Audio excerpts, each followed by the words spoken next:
আজকে হচ্ছে পৌষ সংক্রান্তির আগের দিন, তো আমাদের আগের দিনকারই পিঠে বানাতে হয়। তো তাই জন্য দেখো আমি এদিকে নারকেল কুড়িয়ে নিচ্ছি, আর নারকেলটাকে এখন আমি গুড় মাখিয়ে রেখে দিয়েছি, কারণ আমি পিঠে বানাবো। এই প্রথমবার আমি পিঠে বানাচ্ছি, মানে নিজের হাতে সবটা। এর আগে বানিয়ে দিয়েছি, মায়ের হাতে হাতে হেল্প করে দিয়েছি, শাশুড়ির হাতে হাতে হেল্প করে দিয়েছি, কিন্তু কখনো নিজের থেকে পুরোটা একা একা কখনো করিনি, যেটা এইবারে করছি। কারণ এখন আমি নিজেও মা হয়েছি, নিজেকেও তো শিখতে হবে না? তাই জন্য আমি এরপর থেকে ভেবে নিয়েছি যে নিজেই করব পুরোটা।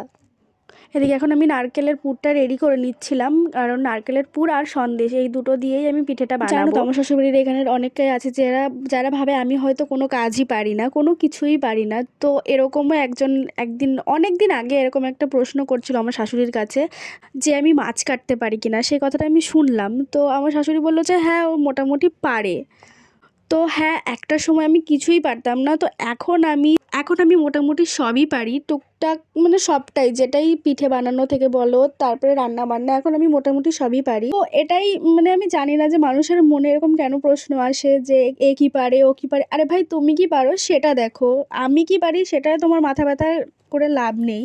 তুমি কি পারো, তোমার সংসারের জন্য তুমি কি করছো, তুমি সেইটা দেখো না। তো এইটাই হচ্ছে মানুষের মানুষ নিজেরটা কখনো দেখে না। তো যাই হোক, এইখানে দেখো আমি কি কি পিঠে বানিয়েছি। প্রথমে দেখালাম তারপরে এখানে কিছু সিদ্ধ পিঠে, এখানে আছে চুষি পিঠে, আর হ্যাঁ, আলুর পিঠে বানিয়েছি, ঝাল আলু, কারণ ওই পিঠেটা আমার বর খেতে ভালোবাসে। আর এইদিকে আমাদের একটা নিয়ম আছে, এই যে এই খড় বাঁধা, এটাকে বারুনি বাঁধা বলে। তো কাদের কাদের এই নিয়মটা আছে তারা কিন্তু জানিও।